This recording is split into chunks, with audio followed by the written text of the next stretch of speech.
We interrupt our planned video on how to fix an overlocker to tell you the story of our overlocker disaster. What we have planned to do today is a quick video on how to do some maintenance to your overlocker machine. Today I wanted to bring a video to you on how to change the blades on your overlocker. However, we had a few issues doing this. Say a few, one big issue. So the process itself is quite easy. You unscrew the blades and you put the new blades in. And then screw them in. Yeah. As I mentioned in a recent update video, I wanted to change the blades on my overlocker.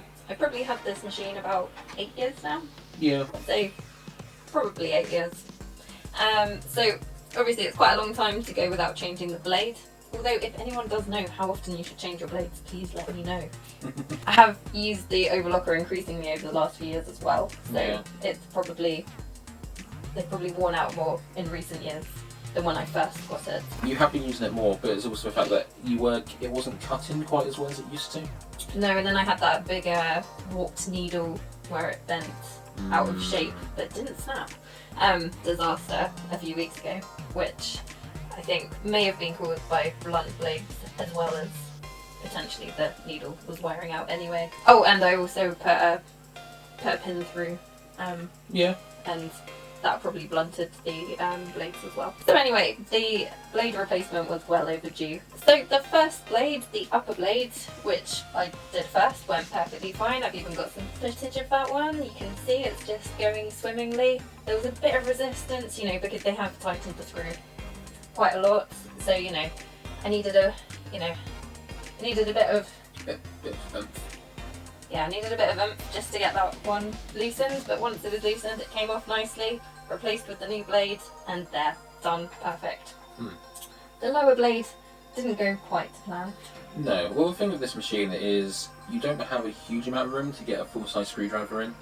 No, so it's tucked around, you can't really see it from here, but it's tucked around the corner, and although you can bring the part of the case out, it still doesn't give you much more room to work with. So I think I've got footage of the initial attempts to loosen the screw on the lower bit, but obviously after a while I was getting quite frustrated. There's probably a bit of blaspheming going on, and I decided to stop recording with nice bright studio lights. We did try quite a few different methods of trying to get it out. So we tried various screwdrivers.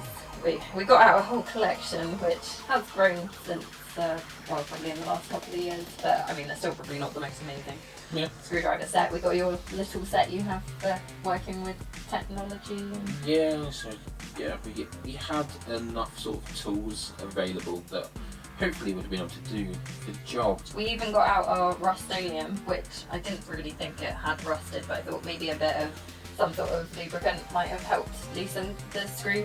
Yeah. But that didn't work either. Well, we tried increasing resistance, so using an elastic band. Oh yeah, like the trick where if it's kind of lost the thread on the top, you're supposedly meant to put an elastic band in, but I think the elastic band we had was a bit old, so it was just breaking anyway and it wasn't wide enough. And then I was looking in our cupboard of doom, so basically we have one main cupboard in our flat, which is chock-a-block and a right nightmare to go into. Yeah, it's all the stuff you don't need that often. And lots of fabric and craft material. Yeah, lots of fabric too. To be honest, if I didn't have such a big stash, it probably wouldn't be such a horrible cupboard. True. But obviously it's nice having the fabric as well, but it does come at a cost. So yeah, I went in there to find my overlocker bag and go, oh, maybe there's like a special screwdriver for it. But then I looked in there wasn't any special screwdriver, just the regular ones you get with a sewing machine. So that wasted a lot of time as well. Oh, and then I also got rid of a couple of other bits from the machine, so I unscrewed a couple of other bits to see if we could get to it better, but I just ended up chipping off part of the plastic, which I'm really not happy with. So there is a slight bit of plastic missing on the top. It's mainly because I know it's missing, and it obviously made a horrible noise. It doesn't affect the functionality at all. I don't even think fabric would catch on it. It's literally on the edge, and it probably wouldn't have broken if I hadn't taken off the other bits. But anyway, it's done now. I can't go back. Yeah, at the end of the day, it's a machine that's lasted you well. It won't impact the use of the machine. It's just unfortunate it happened. Yeah. I then moved on to sharing photos of the issue with my mum.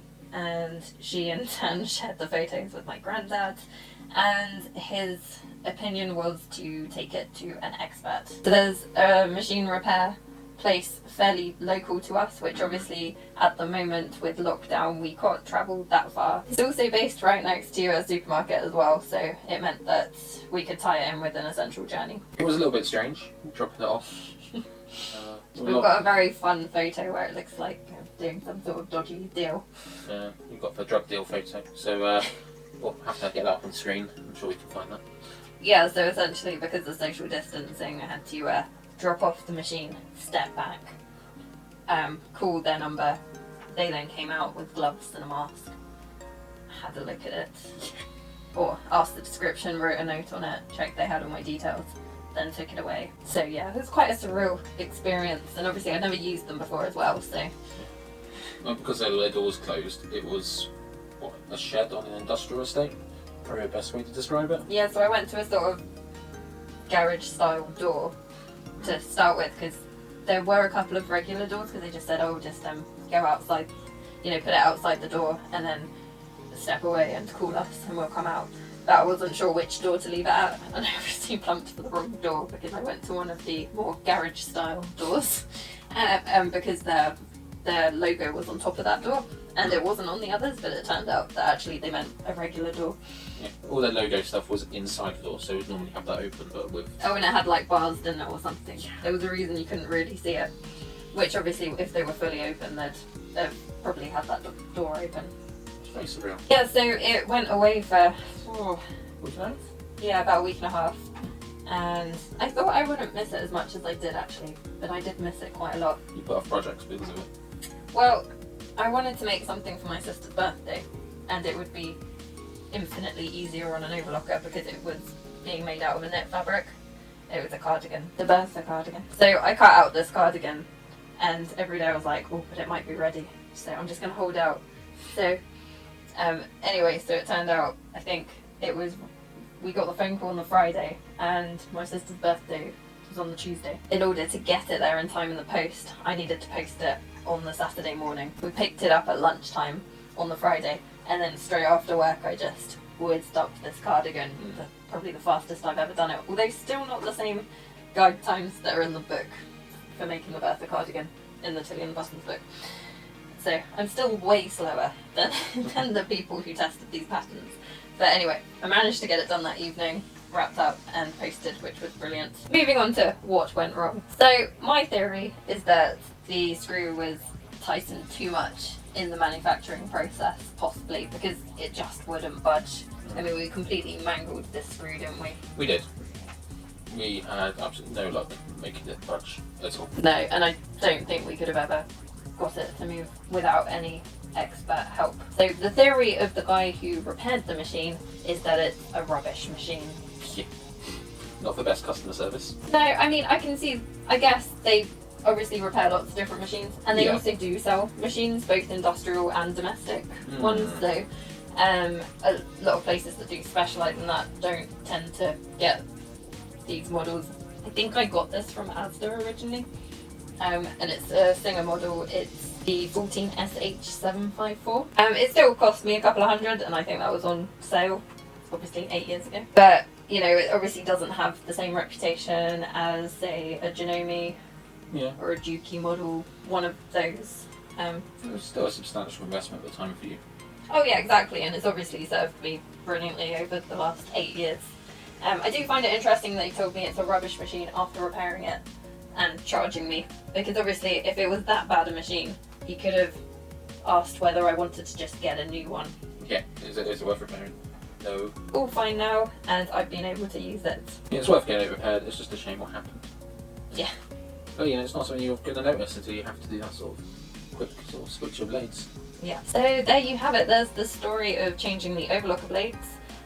Obviously, if someone does know how often you should change the blades, please do let me know. Don't forget to like and subscribe.